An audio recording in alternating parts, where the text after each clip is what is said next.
Bonjour. Nous sommes au bar La Piste à Rennes en compagnie de Lomig, Jop. Salut. Salut. Jop et Lomig, vous êtes dans un collectif. On l'appelle comment ce collectif d'ailleurs?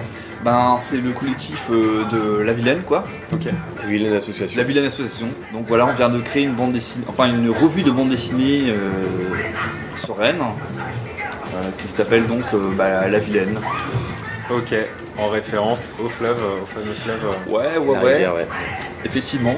Mais ça a vraiment été une décision, pareil, assez collective, quoi. C'est-à-dire que finalement, on a un peu réfléchi à un moment, vu qu'on a réuni pas mal de monde autour de nous, savoir un peu quel titre on pouvait donner à cette initiative. Et Il y a eu plusieurs propositions. ouais, on peut en parler. C'était un peu ex aequo avec Gazette Saucisse. Gazette Saucisse qui était pas mal placée, ouais. Ça a failli C'est être. pas mal, ouais. Mais La Vilaine, ça a fait l'unanimité quand même. Et en fait, le titre complet, c'est La Vilaine revue dessinée en bande. Voilà. D'accord. Voilà. Ok. Vous êtes combien dans ce collectif à présent là? Bah en fait on est quand même super nombreux parce que en fait pour raconter la petite histoire comment ça a commencé, on avait ce projet avec un petit groupe d'essayer de créer une revue, mais sans savoir vraiment si on allait réussir à mobiliser du monde. On pensait peut-être être une dizaine, une vingtaine, on savait pas bien. On a essayé de mobiliser, enfin faire appel un peu à nos réseaux respectifs. Hein. Et on a fait un événement sur Facebook pour essayer de, appel à un projet qui est motivé par cet événement. Et sur Facebook, ça a super bien marché, c'est-à-dire qu'il y a eu plus d'une centaine de personnes intéressées par le projet. On s'est dit, oh tiens, il y a peut-être quelque chose. Et donc l'événement sur Facebook, c'était un rendez-vous dans l'étage d'un bar en fait, pour parler de ce projet, quoi. Et là, ouais, il y avait vraiment beaucoup de monde qui était présent. En fait, on était 70. Donc nous on n'avait absolument pas prévu le truc, quoi. On aurait dû avoir un micro pour communiquer parce que la salle à l'étage était complètement remplie, quoi. C'était chaud. Hein. Et là on s'est dit il y a vraiment Il y a un truc à faire. Il y a vraiment il y a vraiment un truc à faire, il y a vraiment une envie, quoi, sur Rennes. Et ces personnes, c'était des auteurs du coup, ou c'était un peu Auteurs, des gens intéressés ouais, par d'avoir une revue? C'était quel type de personnes qui venaient pour ce projet-là du coup? C'était principalement des auteurs, mais pas que des auteurs confirmés. Il y avait des auteurs amateurs, des gens qui font de la BD, qui font de l'illustration et qui s'intéressent au sujet. Après, je sais pas exactement. Je pense qu'après ça s'est un peu écrémé au fur et à mesure. Il y a eu, au début, il y avait un peu tout un tas de gens. Après, il y a des gens qui se sont sentis peut-être moins concernés et qu'on laissé tomber. Et on a eu un noyau dur un peu qui s'est formé peu de temps après. Ouais, on a créé en fait un comité de pilotage en fait d'une dizaine de personnes qui sont vraiment très investies en fait sur le projet. Hein. Pour le coup, on est combien? 6, 7? Dans le comité de pilotage, on est même 10. Ouais, 10 maintenant. Ouais. 10 maintenant. Ok. Et mais autour du projet, pour bien répondre à la question, je crois qu'on est à peu près 70, quoi, tu vois, toujours. Il y a vraiment du monde. 30 auteurs sur le premier numéro. J'ai compté mais 33 auteurs normalement en présentation dans le premier numéro. Ok. Il y en a qui travaillent pour le suivant et tout, donc c'est vraiment quelque chose il y a vraiment de l'engouement sur ce projet et beaucoup de monde, quoi, en fait. Donc des journalistes aussi, des scénaristes, des dessinateurs plutôt illustrateurs, des dessinateurs de BD, des auteurs qui font tout, des graphistes. Il y a vraiment de tout et c'est vraiment ce qui fait aussi que ça... Donc ouais, des journalistes aussi, parce qu'on se demandait justement s'il allait y avoir un lien un petit peu avec la revue dessinée qui existe déjà. C'est pas la même formule quand même. Mais, ouais. Nous on a un petit peu... Quand on avait plein de choses différentes, des gens très différents, alors il y avait un sujet, c'était il fallait que les histoires se passent à Rennes, parlent de Rennes. Pas forcément parle de Rennes d'ailleurs, plutôt se passe à Rennes. Se passe à Rennes, ouais.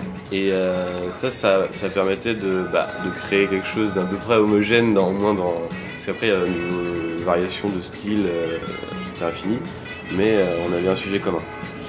À partir de là, on s'est posé la question de comment on allait réunir tout ça dans une revue, et on a créé des rubriques.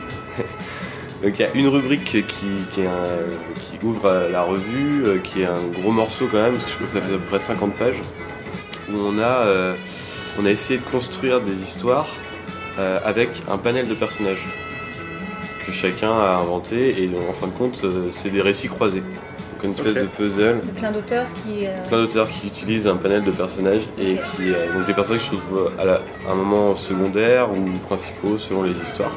Et chaque histoire est indépendante, mais chaque histoire forme un tout qui raconte des Rennais. Et ça s'appelle Rennais, Okay. la rubrique. Donc voilà, ça c'est vraiment le noyau dur, enfin un peu La grosse rubrique, ouais, la grosse rubrique puzzle. Et après on a des rubriques un peu plus thématiques, Ouais. avec une rubrique un peu plus humoristique, une rubrique un peu plus fantastique, Social, historique. Voilà. Donc il y a ouais, 5 rubriques, Ouais, quoi, c'est ça. 5 rubriques. Est-ce en fait, rien, à ce niveau-là, rien n'était prévu au départ, c'est vraiment les contributions qu'on a reçues qui ont fait, on s'est dit, bah tiens, comment on va pouvoir essayer de mettre ça en place pour les présenter au mieux, quoi. C'est Donc, construire autour des auteurs qu'il y avait à ce moment-là, autour de nous, qu'est-ce qu'on nous proposait. D'ailleurs, il y a eu une question, pour revenir à la revue dessinée, il y a eu la question de faire une rubrique reportage. Et finalement, on n'avait pas vraiment assez de matière pour faire vraiment une rubrique destinée au reportage. Et donc peut-être le numéro 2, on verra. Oui, c'est quelque chose qui demande du temps. Parce que là, il faut vraiment. C'est une rencontre hein, entre un journaliste et un dessinateur. Donc il faut qu'ils arrivent à se caler sur ce projet. Donc c'est des projets à long cours. Donc pour le premier numéro, c'était pas possible. Et on se rend compte que finalement, là, il y a beaucoup d'auteurs comme dans ce numéro. C'est-à-dire que des personnes qui écrivent leur histoire et qui la dessinent. Parce que il faut plus de temps pour les rencontres. On a fait ça, on a fait des petites séquences dans certaines sessions speed dating. Voilà, mais ça marche, mais ça prend du temps. Ce qu'on veut, donc effectivement il y a l'idée de la revue, mais ce qu'on voulait créer aussi, c'est un lieu de rencontre. C'était vraiment important pour nous finalement que tous les gens qui gravitent autour de ce média qui est la bande dessinée, hein, mais aussi bien dans l'écriture que au niveau du dessin, puissent se rencontrer sur Rennes. Et peu importe le niveau, voilà, des auteurs confirmés, des auteurs débutants, mais peu importe vraiment tout le monde, et peu importe aussi les styles graphiques, parce qu'on est vraiment ouvert à tout. C'est bien aussi justement d'être dans une dynamique qui s'affranchit du côté édition et des contraintes d'édition, parce que là on est dans une revue d'auteurs. Il n'y a que des auteurs. Et que des auteurs. Bon, alors la difficulté, justement, on y reviendra, mais c'est d'essayer de trouver un modèle économique intéressant là-dessus. Mais en attendant, le vrai intérêt, la valeur ajoutée de ça, pour les auteurs, c'est de pouvoir expérimenter et de faire ce qu'ils veulent. Quoi. Libre, quoi. Donc si on commence à imposer trop de contraintes, ça marche plus. Et en même temps, il faut quand même un cadre. On s'est rendu compte qu'il fallait absolument trouver un moyen de fédérer avec un cadre, parce que sinon les gens, déjà c'est pas crédible, quoi. Ça part dans tous les sens. Et on nous l'a même reproché au début, d'ailleurs, il n'y avait pas assez de cadre. Surtout dans le premier rendez-vous, les gens ils venaient au rendez-vous pour avoir des informations, savoir qu'est-ce qu'il fallait faire. Mais nous, on n'avait pas imaginé qu'il allait y avoir autant de monde. Dans l'idée, on discute ensemble et puis on voit ce qu'on va faire, quoi. Donc il a fallu. On avait une dynamique vraiment, il n'y a pas de chef, il n'y a pas de gestion, il y a tout le monde. Mais non, en fait, ça marche d'une certaine manière quand il y a une impulsion, mais. Comme vous ne saviez pas non plus vraiment où ça allait aller, il fallait un moment quand même prendre des décisions. Trouver des axes en tout cas. On ne peut pas tout mettre dans la revue parce qu'il y a des projets qui ne sont pas encore aboutis. Il y a des personnes qui c'est leur première BD et puis c'est énorme ce qu'ils font et donc là il n'y a vraiment aucun problème. D'autres qui y a besoin d'un accompagnement donc c'est pas tout de suite forcément bon tout de suite. Donc là on accompagne, on est là aussi pour. Et là c'est difficile justement. Et là, sur et là, le côté. Ce qui est bon ou pas bon, quand on est auteur, on n'aime pas trop juger le travail des autres. Enfin, certains auteurs aiment bien peut-être, mais moi en tout cas, je suis persuadé que c'est vraiment pas un rôle qu'on aime avoir. Et c'est vraiment le rôle de l'éditeur justement. On cherche vachement de diversité. On veut que toute la scène rennaise soit représentée, que ce soit la BD alternative, mainstream, même expérimentale. Enfin voilà, on veut vraiment qu'il y ait une vraie visibilité.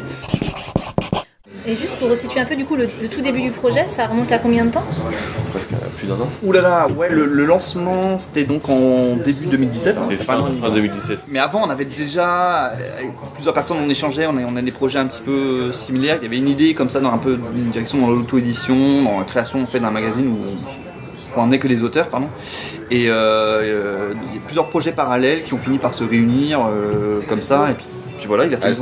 À l'origine c'était toi, Loïc qui était un peu chez Vite Cocagne, c'est ça? Ouais, qui a eu son expérience Vite Cocagne.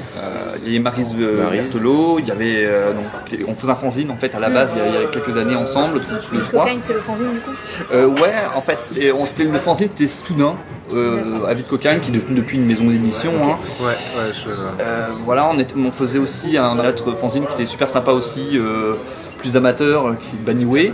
Donc tous les trois on était ensemble. Et puis il y a Chloé Gunner qui nous a rejoint aussi, qui elle était journaliste. Donc ça a ouvert. Puis rapidement on avait notre réseau. Bon, du coup Jonathan nous a rejoint aussi, et toute une équipe. Moi je suis parti de l'atelier Pipi Martini, donc il y avait aussi un beau réseau en fait d'auteurs. Et tout ça finalement a fait que voilà, on a réuni plein de monde, et puis d'autres qui nous ont rejoints au fur et à mesure par une belle émulation. En tout cas c'est vraiment un projet collectif super sympa, avec une belle énergie, je trouve. Et du coup il y a les gens qui ont fait la prévente qui vont donc avoir leur numéro, Ouais. et donc ceux qui n'ont pas fait la prévente, où est-ce qu'ils peuvent trouver le numéro quand ça sort Alors on a du coup sollicité on a un moyen de diffusion assez limité, hein, voilà, pour dire vrai. Par contre on est très bien accueillis auprès des libraires rennais, notamment on parlait de Manfin, Critique, et puis la librairie Le Fayère aussi, qui vraiment on a un accompagnement solide de leur part, donc ça fait vraiment plaisir. Donc on sera présent dans les librairies rennaises. À côté de ça, ça va être les festivals. On va aussi créer un site, on espère vraiment assez rapidement créer un site aussi où on peut acheter en ligne. Voilà, mais sinon on n'a pas du tout pour l'instant de diffusion nationale ni quoi que ce soit. C'est très confidentiel, c'est local, et c'est aussi notre on est vraiment content de ça finalement. Il faut que notre premier public soit vraiment local, rennais, voilà, et puis après breton et International, c'est pas pour tout de suite. c'est pas pour tout de suite. Mais on y pense, évidemment. De toute façon, il faut. Et du coup, vous n'avez pas peur que la Vilaine, à terme, en fait, c'est d'aller capter un public au-delà de Rennes, ou rester purement sur Rennes? Parce que si le récit se passe qu'à Rennes, est-ce que ça va vraiment Ouais, c'est une question que convaincre tout le monde? Pas tout le monde, le public plus large, quoi. Oui, c'est une question qu'on nous pose assez souvent, mais comme disait Jop, en fait, on ne parle pas de Rennes. Le décor se passe à Rennes, comme il pourrait se passer à Marseille, c'est juste le décor en fait. Hein. Okay. Donc là, à partir de ce c'est moment-là, un prétexte à raconter des histoires, et après chacun s'est approprié cette contrainte et a fait du fantastique, de l'historique, du social, et en fin de compte tout ça peut être transposé dans n'importe quelle ville. Enfin, c'est vrai qu'on a souvent ça nous dérange pas particulièrement qu'une histoire se passe à Paris. Oui, Bon, c'est une chose qui est relativement courante, et pour autant on la lit sans problème. Donc je pense que ça peut quand même intéresser d'autres gens, pas que des Rennais. oui. Après, ce qui nous avait intéressé dans ce projet, c'est que les auteurs par contre sont tous bretons, rennais, ou en tout cas de l'Ille-et-Vilaine. Voilà. Et c'est pour nous voir.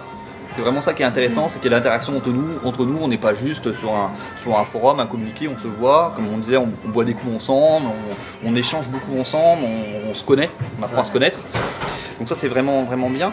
Et le public, on espère aussi quelque chose un peu comme ça, quoi. C'est qu'on puisse se faire voir à Rennes, rencontrer les gens, échanger, épuiser aussi toute notre inspiration de tout ça, quoi, de la scène locale. Après, par contre, au niveau de la lecture, je pense que tout le monde peut y trouver son compte, je pense, peu importe où on habite. Le but c'est vraiment la rencontre à la base entre auteurs avec le public, c'est vraiment j'ai l'impression le truc un peu central. Exactement. Ce qu'on aimerait bien, ce qu'on essaye de faire, ce qu'on fait. Du coup, pas forcément les Rennais, il y a une attraction supplémentaire parce que c'est notre ville qui est dessinée par les auteurs, c'est un regard, c'est des anecdotes qui sont passées souvent à Rennes. Donc forcément c'est intéressant pour les Rennais, c'est rigolo de voir les lieux, de reconnaître, et ça c'est une valeur ajoutée pour Rennes, quoi. Rien que quand on voit tout l'enthousiasme qu'il y a eu autour du financement participatif, on peut se dire que ça peut que prendre, quoi. Ouais, ça a été bien, et puis du coup ça nous a permis aussi, on avait un tirage minimum. Finalement, on a décidé de l'augmenter, ce tirage-là.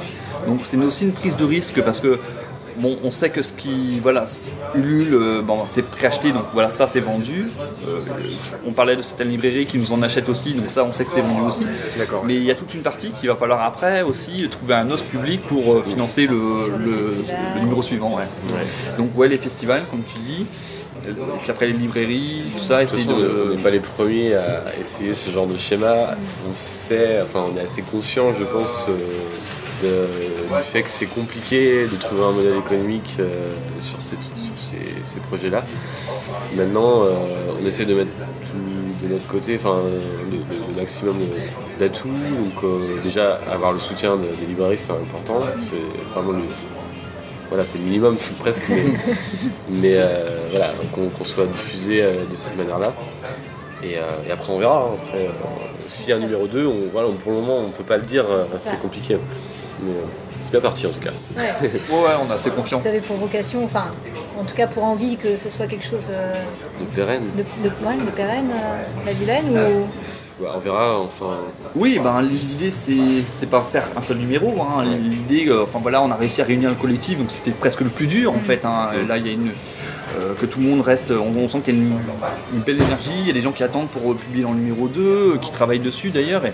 Donc, ouais, il faut absolument qu'on en fasse 2 et on espère après en faire 3, on espère en faire un par an en fait. Hein. Un par an, voilà, d'accord.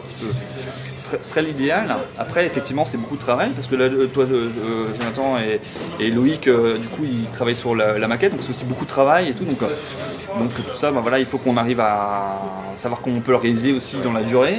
Mais c'est vrai que c'est le premier numéro qui est le plus difficile à sortir puisque c'est lui qui va tout ça mettre en place. Une fois qu'on aura cette base de travail et qu'on aura déjà appris de nos erreurs et de nos... je pense qu'on va plus vite, on va aller plus vite.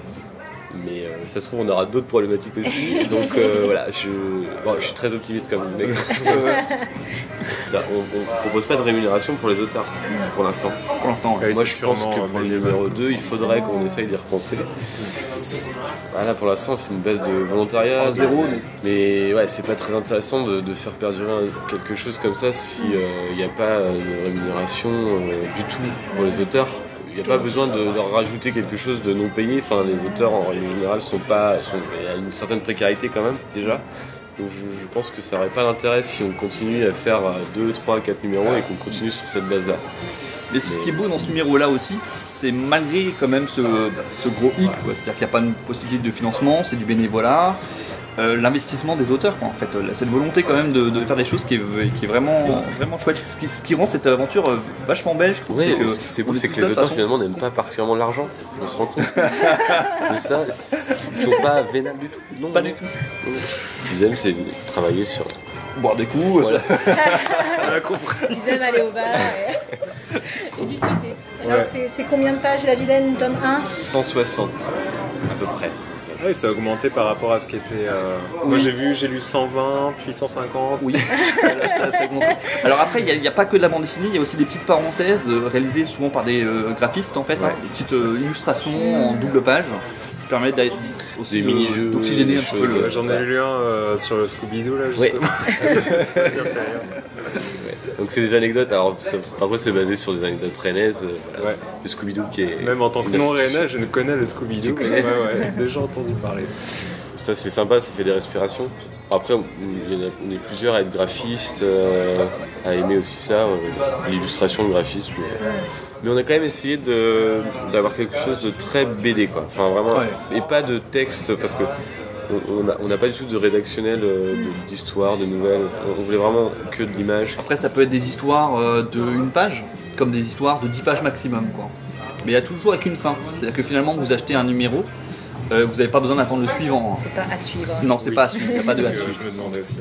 Alors, avec une petite nuance sur la rubrique rennaise, parce que on a lancé on a lancé des scénarios comme ça avec des fins potentiellement ouvertes. Enfin, en tout cas, on pourrait encore en parler de ces personnages. Donc on s'est laissé des scénarios finis, mais qui pourraient. Il n'y a rien d'écrit en fait, mais tout est possible. Donc c'est ça qui est intéressant aussi. On pourrait rajouter des pièces au puzzle, tout simplement. Et alors, combien ça coûte la Vilaine? Ah oui, le prix c'est 18 €. 18 €, ouais. Donc tout en couleur aussi. Tout en couleur, Oui, mais il y aura aussi des BD en noir et blanc, il y aura aussi de la micro, enfin voilà. Nous on l'imprime en couleur, mais en quadrille, mais du coup on laisse la liberté à chaque auteur. Ouais. Donc on pourra l'acheter sur des stands de festival. Quai des Bulles. Après on sera rue des Livres aussi, on est en partenariat aussi avec Préambule, mais aussi avec rue des Livres. On aura aussi une expo en fait, c'est au mois de mars. Ouais. Et je pense qu'on va tourner un peu dans les festivals parce que que ce soit Jonathan, moi, on est plusieurs auteurs aussi à tourner sur les festivals pour des projets perso. Donc on aura toujours un petit peu de revue aussi, où ça nous permettra de faire vivre la Vilaine, faire rayonner nationale. Super. Génial, on peut trinquer même avec un verre vide au premier numéro du coup. Et ben longue vie à la Vilaine. Merci.